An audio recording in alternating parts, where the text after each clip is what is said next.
So in this video, I want to show you how to translate an object that you've drawn on the screen into a class. And classes make our lives a lot easier in terms of trying to design objects to be drawn on the canvas.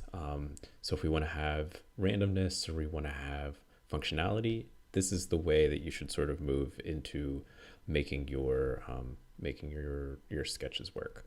So in this example, all I have here is I have a variable to store the background color. So BG equals 255, and that comes down into here where the background is being drawn with a variable of 255.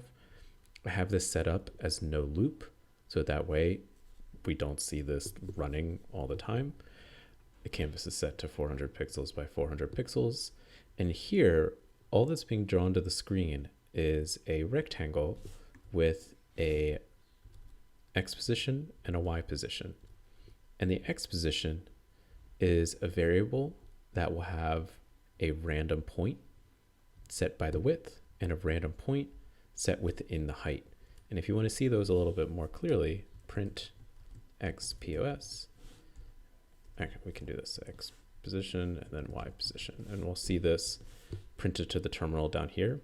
So this is 199, 256. If I run this again, 190, 269. Each time these variables will change.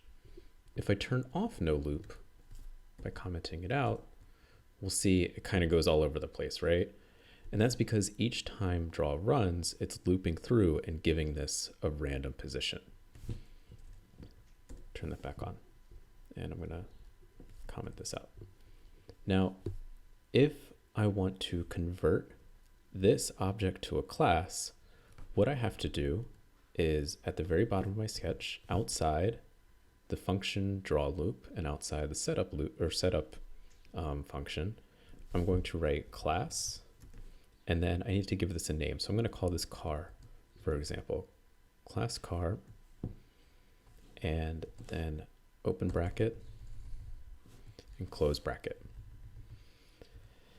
Inside a class, we give it a constructor function. And the constructor function is almost like what we do in setup, where we're setting up the parameters for our object. So I can write constructor. And if I want to pass it any arguments, then I would write them inside here, and we'll do that in the next video. But I don't even need to do that here. Open bracket, close bracket. And inside here, I can give my element an X position and a Y position at a random width and a random height. But inside a class, since we want this object that we're making to always refer to itself, we use the keyword called this. So I'm going to write this dot X or X POS equals random width, and this dot Y position equals random height. So here, what this is doing, and Shift Tab to space out my things correctly, is this object called a car.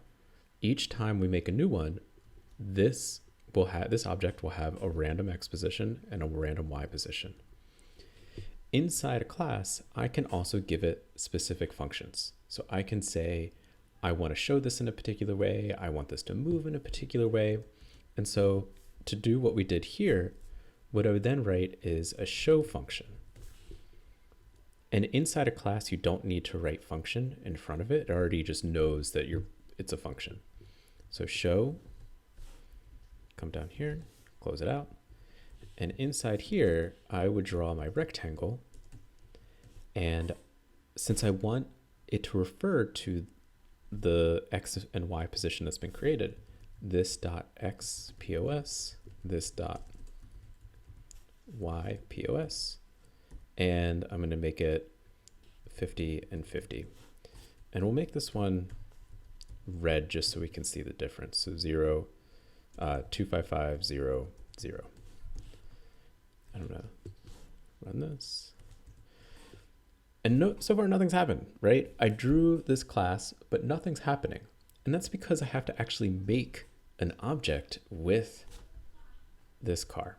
So I'm going to go to the top and I'm going to make a global variable called letCar, or let's call it like let's Jeep. And so I'm making a Jeep. And then inside here, inside the setup, I'm going to store a new car inside this Jeep.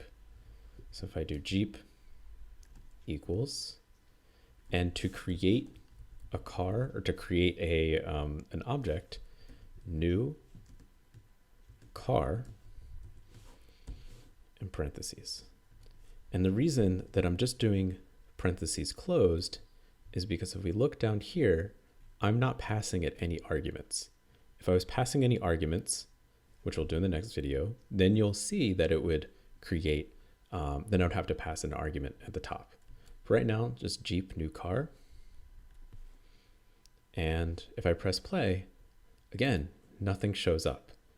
And that's because inside the draw loop, I have to call this function attached to the new object that I made. I'm going to go down here and I'm going to use dot notation. So Jeep, which is the name of the object that has our new car object stored inside of it. Jeep dot show parentheses. And now when I do Control Enter, now we're seeing that being placed somewhere random on the screen. Now here's where the amazing part comes up.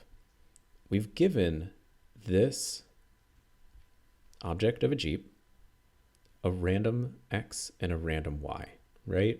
This rectangle gets this random X and random Y.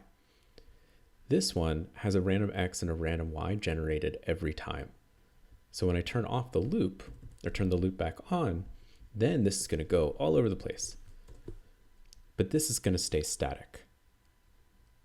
And this is one of the main differences, that if I want to have a bit of randomness, but then incorporate something else to it, like say I want this to move now we can start to incorporate a sense of movement with it. And so this is the beginnings of transferring an object into a class.